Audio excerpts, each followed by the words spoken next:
Kalau boleh Ibu tahu, namanya siapa, Nak? Kalvi Amalia, Bu. Oke, Kalvi. Kalvi dari kelas berapa? Dari kelas 9D, Bu. Kalau boleh tahu, ini Kalvi datang ke sini atau ada tujuan lain atau Kalvi hanya singgah di sini? Jadi begini, Bu. Saya datang ke sini karena sebenarnya saya ingin sedikit cerita, Bu. Lihat dari wajahnya Kalvi, sudah terlihat ya kesedihan yang telah dialami Kalvi. Mungkin Kalvi, sebelumnya Ibu dulu mau tanya, perasaan Kalvi hari ini senang atau sedih? Bagaimana perasaannya sekarang? Saya merasa bingung, Bu. Saya sedang bingung tentang bagaimana masa depan saya, Ibu. Masa depan, kenapa dengan masa depan Kalvi? Mungkin anak Kalvi bisa menjelaskan. Saya ragu dengan masa depan saya, Bu. Mungkin karena saat ini saya terlalu banyak bercanda, Bu, khususnya dalam belajar. Terlalu banyak bercanda ya, Ibu paham apa yang dirasakan oleh Kalvi. Apalagi yang dirasakan oleh anak Kalvi?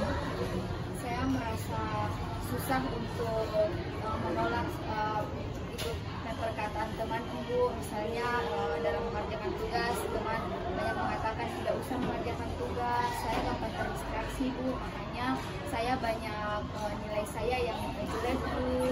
Akhirnya di situ saya menjadi berpikir tentang bagaimana masa depan saya ke depan. Ibu paham. Ibu bisa merasakan apa yang dirasakan oleh anak Kalvi.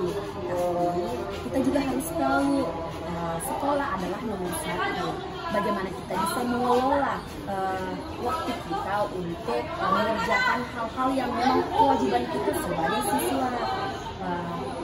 Intinya anak Kalvi, kita harus memprioritaskan apa yang harus kita prioritaskan. Kita harus tahu bagaimana skala prioritas yang ada pada sekolah.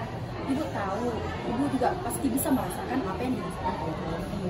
Ketika banyak, bisa jadi itu tekanan karena kita sudah pikir bahwa nilai kita anjlok karena perilaku kita yang semestinya tidak seperti itu sebagai siswa.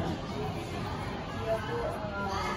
Saya sekarang jadi lebih tahu dan lebih sadar kalau apa yang menjadi buah hasil saya hari ini itu adalah tanaman saya di masa kemarin, Bu.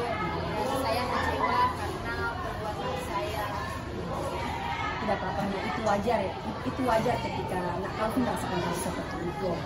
Jadikan itu sebuah pembelajaran dan terus kita kehidupan itu kita harus punya tujuan, Nak. Jadi bagaimana kita memiliki tujuan itu, kita harus beroptimis dan melangkah lebih maju untuk mencapai tujuan kita, Nak. Stres dan sekitarnya, stres atau yang lain itu tidak apa-apa, wajar. Tapi bagaimana cara kita bisa mengelola perasaan kita, pikiran kita, dan emosi kita itu yang lebih baik. Saya jadi merasa punya semangat lagi karena seperti yang tadi kita katakan bahwa hal yang pertama yang mesti saya lakukan itu adalah peluang saya. Kemudian ada hal-hal yang bisa saya kendalikan karena di mana skala prioritas jadi hal yang terpenting juga seperti yang tadi sampai Nanti kalau Kalvi merasa sudah merasa bahwa tindakan yang sudah dilakukan Kalvi itu sudah baik, mungkin akan perasaan Kalvi itu akan juga lebih baik. Intinya itu kita harus memiliki sikap pasti kita bisa. Kalau ternyata kita pasti bisa, maka insya Allah apa yang kita lakukan itu insya Allah bisa. Terima kasih, Bu. Saya insya Allah setelah keluar dari sini saya berjanji akan menerapkan apa yang Ibu berikan kepada saya dan semoga saya bisa mencapai apa yang saya inginkan. Bagaimana, Bu? Mungkin ada Ibu dari Ustaz yang bisa memberikan kesimpulan dari tanggapan dari sesi konseling dari anak Kalvi.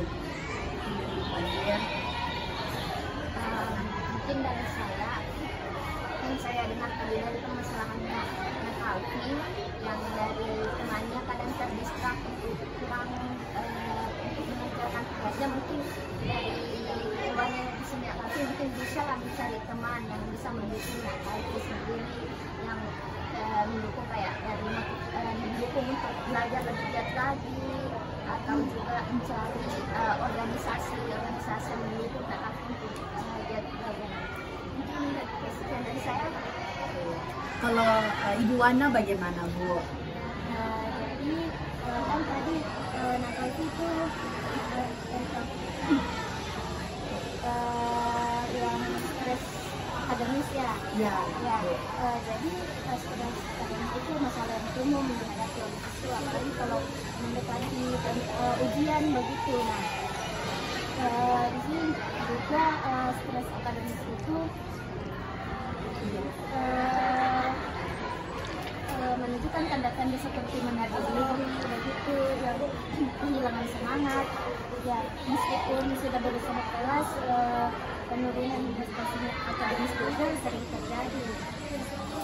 Mungkin Kalau mungkin Ibu Gita bagaimana, Bu, dengan menanggapi hal tersebut? menurut saya dengan pandangan saya terhadap masalah konflik itu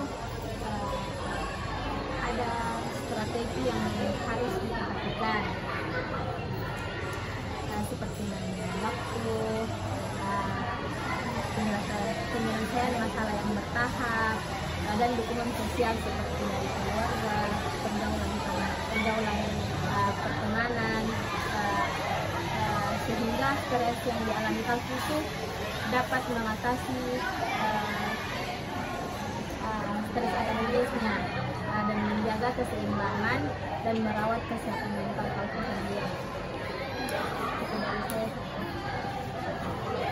Jadi menurut saya pandangan saya terhadap masalah kalki ini terdapat juga faktor eksternal seperti tekanan keluarga dan persaingan juga memperburuk stres ini. Untuk mengatasi stres ini diperlukan strategi seperti yang disebutkan oleh Ibu Sita tadi.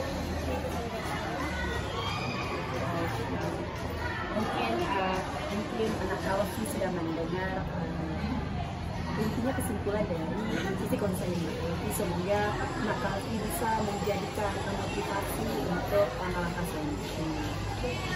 Terima kasih kepada Ibu Gita dan terima kasih kepada semua ibu-ibu yang sudah memberikan masukan. Saya pamit. Hati-hati ya, Nak. Terima kasih, Bu.